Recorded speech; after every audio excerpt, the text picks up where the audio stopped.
आप जी किस इष्ट की पूजा करते थे? परमेश्वर ने पूछा। एक कहता जी मैं हनुमान जी की पूजा करता था। हनुमान जी ने कब कहा अपनी पूजा कराने को?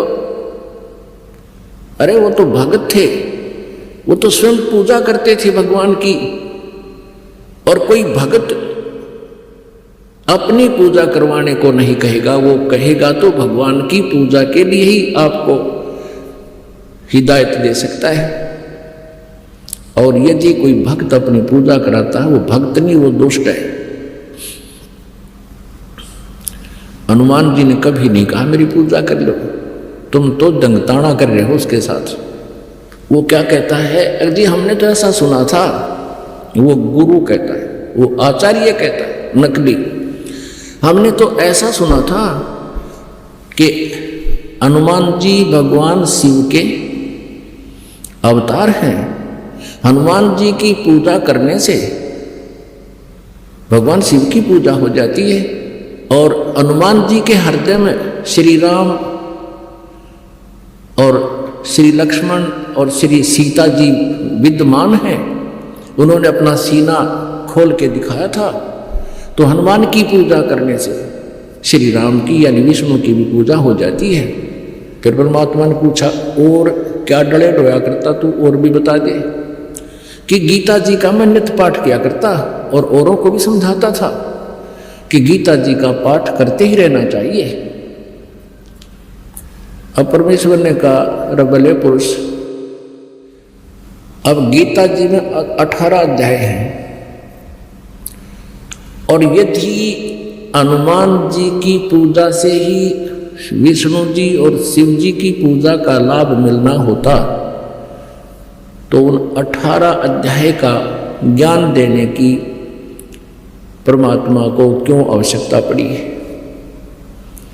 2 शब्द कह देता हनुमान की पूजा कर लियो और विष्णु और शिव जी की तुम्हारी वाय पूजा हो जाएगी। है भले आदमी। अब तुझे क्या मिला यहां पर? अब भुगत रहा है तू। और अब क्या होगा तेरा? नरक में जाएगा सीधा। तेरी कोई चार भक्ति ठीक नहीं थी, शास्त्र विरुद्ध साधना तू कर रहा था। अब परमेश्वर ने उनको बहुत लताड़ा। लताड़न का मतलब है ज्ञान से समझा कि तुमने अपना जीवन बर्बाद किया, लाखों व्यक्तियों को डबो दिया। ये दंत कथा लोक वेद सुना सुना के शास्त्र विधि को त्याग कर मनमाना आचरण तुमने किया और अपने अनुयायियों से करवाया, जिस कारण आज तुम्हारी ये दुर्गति हो रही है। और आगे देखना क्या होगा तुम्हारे साथ। परमात्मा ने बताया कि तुम्हारे इतिहास में, क्योंकि प्रत्येक प्राणी के अंतःकरण में उसके पुण्य और पाप कोड वर्णों में अंकित होते हैं। परमात्मा ने उसी समय अपनी शक्ति से उसके किए हुए क्रम सामने दिखा दिए। ये देख अब तू क्या बनेगा? गधे की योनि में जाएगा यहां से सीधा। अब बनेगा तू आचार्य। ऐसे ही वो एक दूसरा खड़ा था, कहा जी मैं तो वेदों अनुसार साधना करता था। वेदों अनुसार क्या साधना करता था?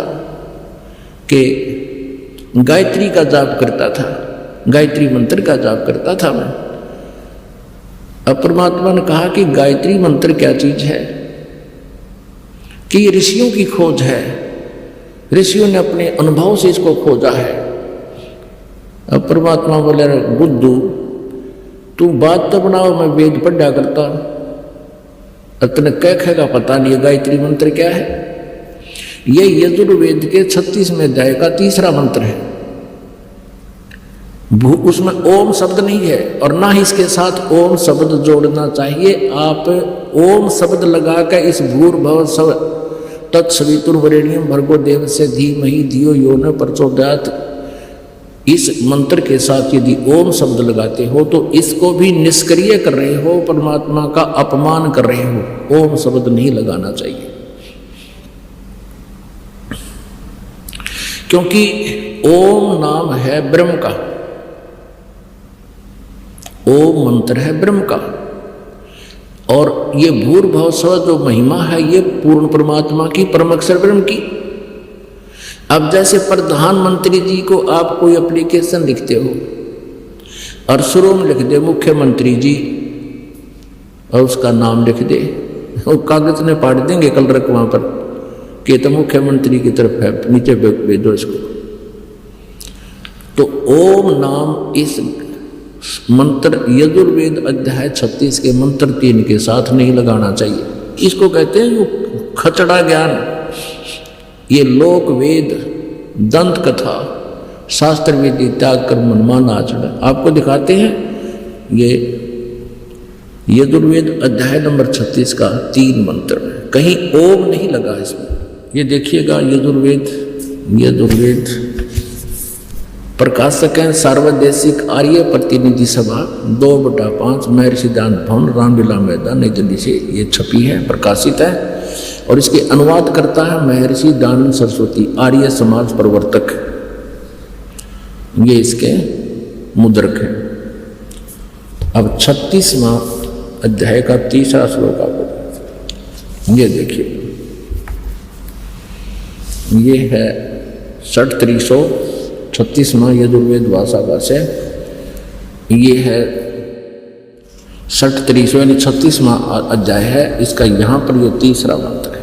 भूर्भुवः स्वः तत्सवितुर्वरेण्यं भर्गो देवस्य धीमहि धियो यो न प्रचोदयात्। इसमें ओम शब्द नहीं है। भूर्भुवः स्वः तत्सवितुर्वरेण्यं भर्गो देवस्य धीमहि धियो यो न प्रचोदयात्। इस अनाड़ी के इसका अनुवाद देखो कि कैसा कर रखा है दानंद अज्ञानी ने। इसका क्या अनुवाद किया है?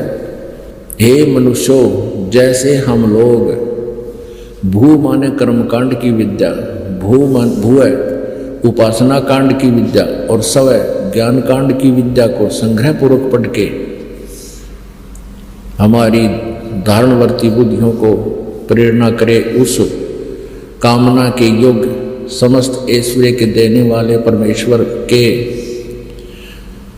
उस इंद्रियों से न ग्रहण करने योग्य प्रोक्ष सब दुखों के नाशक तेज स्वरूप का ध्यान करें।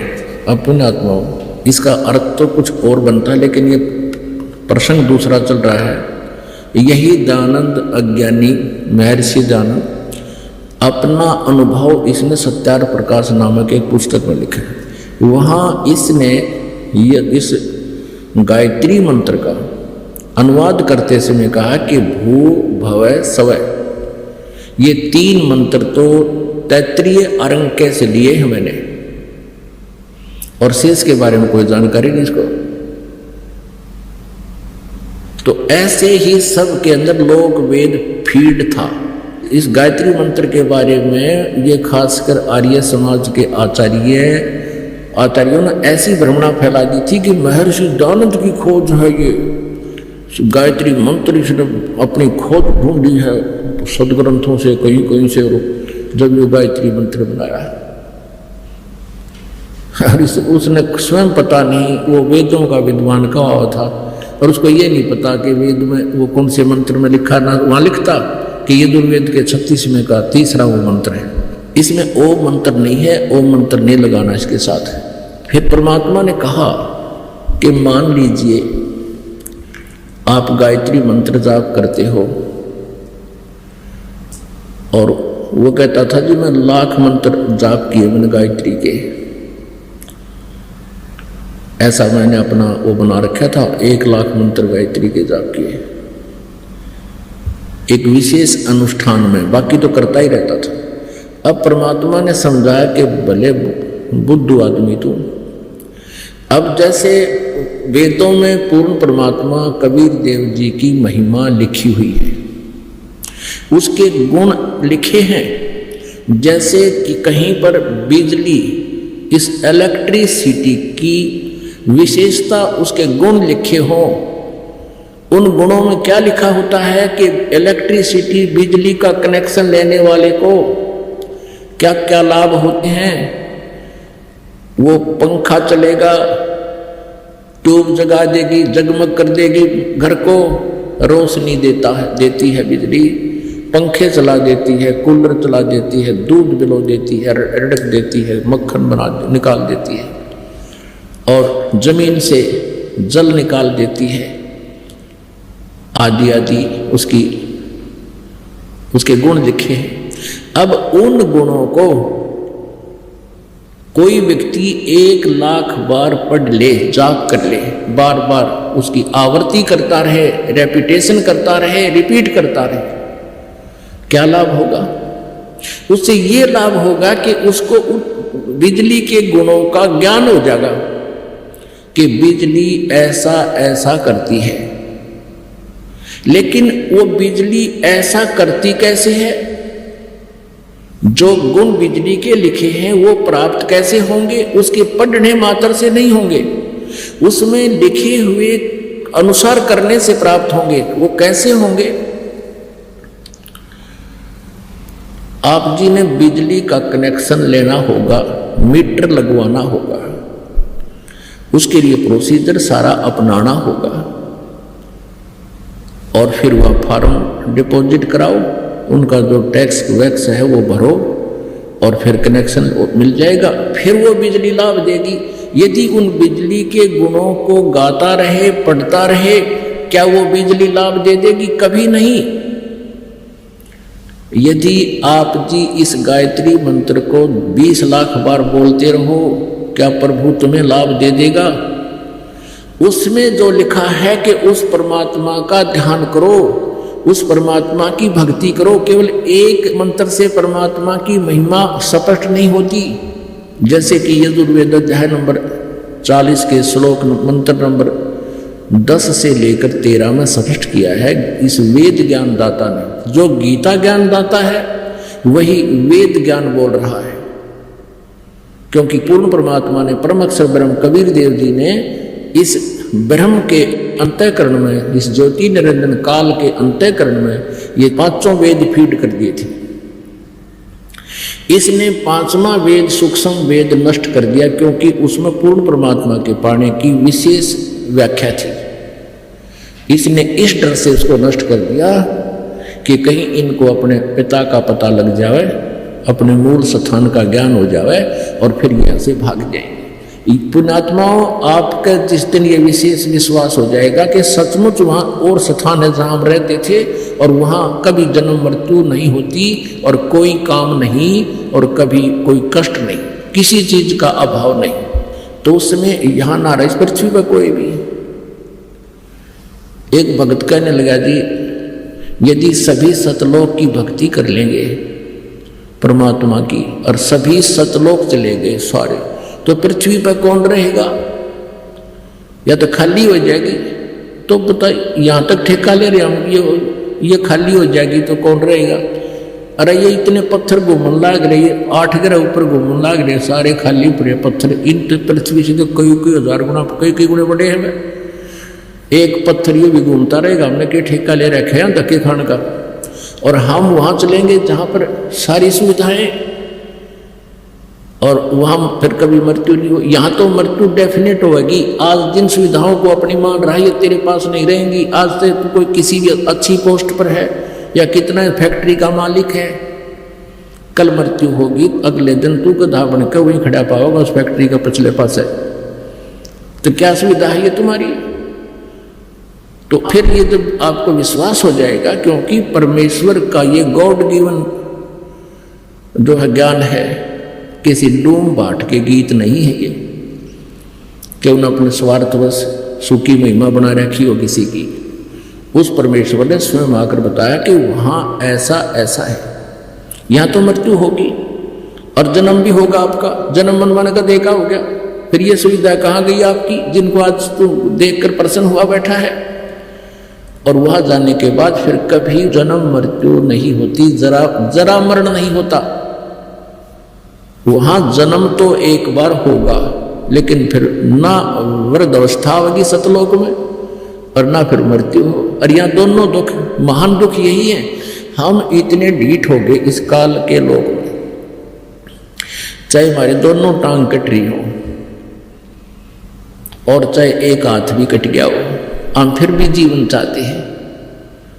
यदि यहाँ बुढ़ापा ना हो और मृत्यु ना हो तो हम इतने ढीठ हो रहे हैं, हमारे ऊपर कितना कष्ट आया, और हमको नहीं डगे यहाँ तक, हम नहीं जाना चाहते। लेकिन परमात्मा हमें याद दिलाना चाहता है कि वहां सतलोक में तुम्हारा जरा नहीं है, जरा मन बुढ़ापा और मरण नहीं। गीता जी अध्याय नंबर 7 के श्लोक नंबर 29 में ये गीता ज्ञानदाता, ये ब्रह्म अर्थात काल कहता है कि जो मेरे ज्ञान को आश्रय बनाकर, कौन सा ज्ञान, कि तत्वदर्शी संतों की खोज करो। चौथे अध्याय के 34वें श्लोक में वो तत्वदर्शी संत उस परमात्म तत्व का, यानी गीता ज्ञानदाता से अन्य कोई परमात्मा है उसका ज्ञान बताएगा, उनसे सुन। और तत्वदर्शी संत फिर क्या बताएगा, जो ये दास बता रहा है। फिर क्या बताया है कि इस ज्ञान का आश्रय करके जो जरा और मरण से छुटकारा पाने के लिए प्रयत्न करते हैं वे तत्ब्रह्म को जानते हैं, सारे आध्यात्मिक कर्म से भी परिचित हैं। जैसे कल आपको ज्ञान सुना था सत्संग में कि यहाँ पर हम संस्कारवश, जैसे आज हमने किसी के साथ धोखा कर दिया तो अगले जन्म में वो आपका लड़ियार बनेगा। जैसे वो बेटा बनकर आ गया छोटा भाई, जिसको उन पति पत्नी ने यानी भाभी और भाई ने विष से मरवा दिया था, अगले जन्म में पुत्र बनकर आ गया और आधी संपत्ति को उपचार पर नष्ट करवा दिया और मृत्यु को प्राप्त हो गया, और वो जो है उनका वंश भी नष्ट हो गया। और आगे कष्ट क्या हुआ होगा उसका तो कहना ही क्या। तो फिर वो जो व्यक्ति इस तत्व ज्ञान से परिचित हो जाएंगे, आध्यात्मिक शब्द कर्मों से परिचित हो जाएंगे, वे साधक फिर ऐसा जुल्म नहीं करेंगे, वो ऐसा पाप नहीं कर सकते। उनको विष दिखाई देगा, जैसे किसी बोतल में विष रखा हो और आपको पता है विष है, आप उसका हाथ भी ना लाओ और बल्कि और ऊंचे स्थान पर ऐसा रख दोगे, यानी किसी कारणवश कहीं रखा भी है किसी के, तो वो उसको छूने नहीं देगा अपने बच्चों को भी। और अनजान बालक यदि उसको वो मिल जाता है, खोल के मुंह गला के देखता है और फिर मृत्यु को प्राप्त हो जाता है। ऐसे ही हम जो गलतियां कर रहे हैं, रिश्वत लेते हैं और भ्रष्टाचार करते हैं या किसी के साथ धोखा करते हैं, हम विष खा रहे हैं। इस तत्व ज्ञान से परिचित होने के उपरांत जो सभी कर्मों से परिचित हो जाते हैं, जो केवल जरा और मरण से छूटने के लिए प्रयत्न कर रहे हैं, वे उस तत्व से परिचित हो चुके हैं और सब अध्यात्म कर्म से और सभी अध्यात्म ज्ञान से और सभी कर्मों से वो परिचित हैं। तो पुण्यात्माओं जो प्रसंग चल रहा है, जैसे हम सतलोक में जाएंगे और वहां जरा और मरण नहीं है। जरा मीन बुढ़ापा और मरण मीन मृत्यु। सबसे बड़ा कैर जीव पर ये और न्यारा है। बुढ़ापे में सारी आपदाएं आती है प्राणी पर, और मृत्यु सबसे बूढ़ी। अब से हम कितना कष्ट पा रहे हैं, कितने वृद्ध हो गए हैं, हम मृत्यु नहीं चाहते हैं और बुढ़ापा पसंद कतई नहीं करते, और दोनों कंपलसरी। यहां पर ऐसा क्यों नहीं चाहते? क्योंकि हम उस लोक से आए हुए हैं जहां पर ये दोनों नहीं थे, और वहीं हम चले जाएंगे तो ये दोनों समाप्त होंगे, अन्यथा नहीं हो सकते। अब परमात्मा ने बताया कि तुम गायत्री मंत्र का जाप करते हो,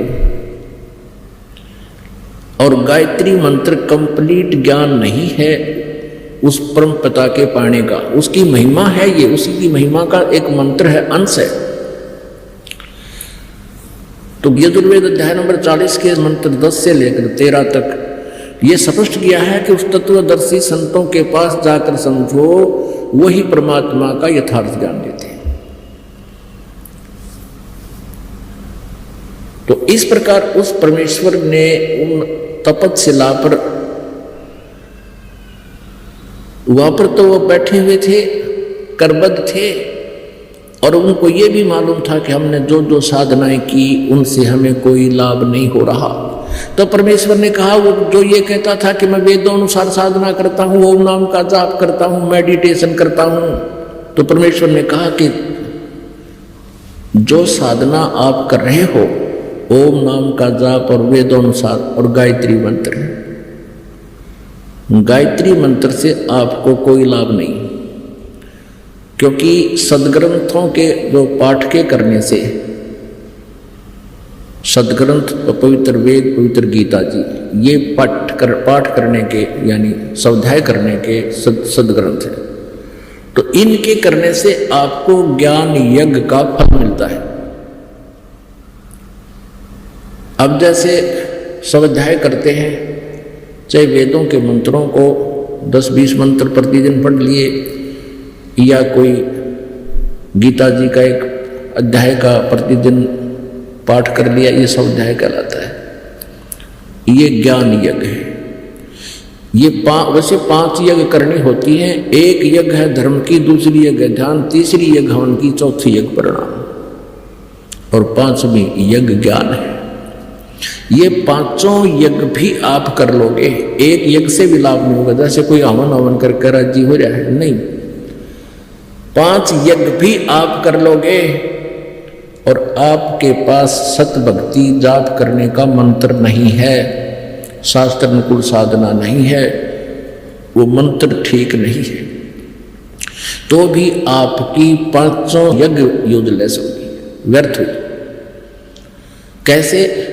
जैसे किसान खेत में बीज बीजे नहीं और खाद और पानी डालना शुरू करते हैं।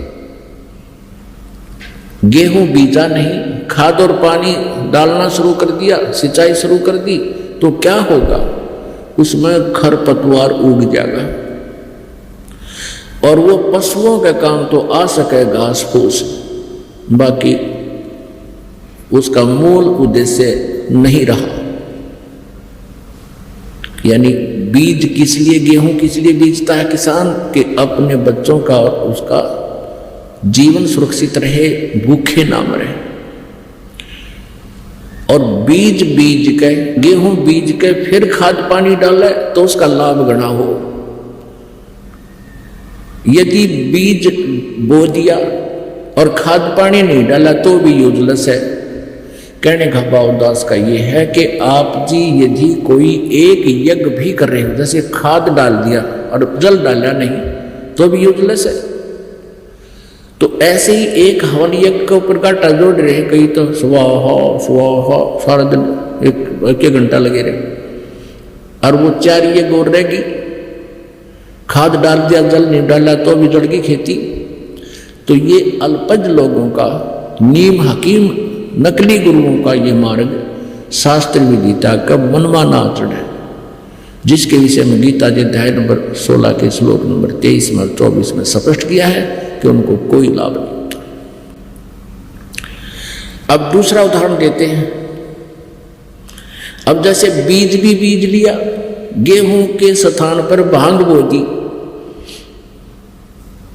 और खाद पानी शुरू कर दिया, तो भांग ही होगी उसमें। ऐसे ही परमात्मा उसको समझा रहे हैं जो कहता मैं वेदों अनुसार साधना करता हूं। परमेश्वर ने बताया कि आप ओम नाम का जाप करते थे, हाँ जी, और आप गीता जी भी पढ़ते थे, हाँ जी। गीता जी उसने खुद बोलकर बताया, उस साधक ने, उस गुरु ने, दूसरे आचार्य ने जो कहता मैं वेदों अनुसार साधना करता हूं, कि गीता जी अध्याय नंबर 8 के श्लोक नंबर 13 में गीता ज्ञानदाता भगवान कहता है कि ओम इति एकाक्षरम ब्रह्म व्यवहारन मामन समरण ये प्रयाति तदंदेहम सयाति परमाम गतिम। मुझ ब्रह्म का केवल एक ओम अक्षर है, उच्चारण करके सिमरण करता हुआ ये प्रयाति तदंदेहम, जो शरीर छोड़कर जाते हुए उसका जाप करता हुआ जाता है, सयाति परमाम गतिम। तो बताता है कि ओम नाम का जाप करने से परमात्मा की परम गति प्राप्त हो जाती है। परमेश्वर ने पूछा कि ओम नाम के जाप करने वाले को कौन सी गति प्राप्त होती है, कहाँ जाता है? कि ब्रह्मलोक में पहुंच जाता है। परमेश्वर ने कहा कि 8वें अध्याय के 16वें श्लोक में गीता जी में कहा है कि ब्रह्मलोक पर्यंत सभी जन्म और मृत्यु में आते हैं, पूर्ण मोक्ष नहीं है। और गीता ज्ञानदाता 4थे अध्याय के 5वें अध्याय के 12वें श्लोक में और 10वें अध्याय के 2 श्लोक में स्वयं कह रहा है कि अर्जुन तेरे और मेरे बहुत जन्म हो चुके हैं, तू नहीं जानता, आगे भी होंगे। और गीता ज्ञानदाता ने 7वें अध्याय के 18वें श्लोक में अपनी साधना को भी अनुत्तम अति अश्रेष्ठ कति घटिया बताया है। ये नकली गुरु के हैं, यहां अनुत्तम का अर्थ जिससे उत्तम और ना हो। अरे भले आदमियों, तुमने अर्थों के अनर्थ भी गुमा कर दिए, सारा ज्ञान गुमा दिया। एक उत्तीर्ण होता है, उत्तीर्ण माने पास यानी सफल, और उसका पर्यायवाची होता है अनुत्तीर्ण। यदि कोई बालक फेल हो गया हो और उसके आगे लिखा हुआ है अनुत्तीर्ण, और वो आके कहे अपने घर वालों को कि मैं ईसा पास हो गया हूं, जिस तक आगे कोई पास नहीं, यानी कति पास हो गया, सबसे बड़ा पास हो गया, तो बेशक मूर्ख बना ले, लेकिन वो फेल हो चुका है। यही स्थिति इन अज्ञानियों की गीता अनुवादकर्ताओं की है। अनुत्तम का अर्थ इन्होंने अति उत्तम कर रखा 7वें अध्याय के 18वें श्लोक में। थरा गजब हुई।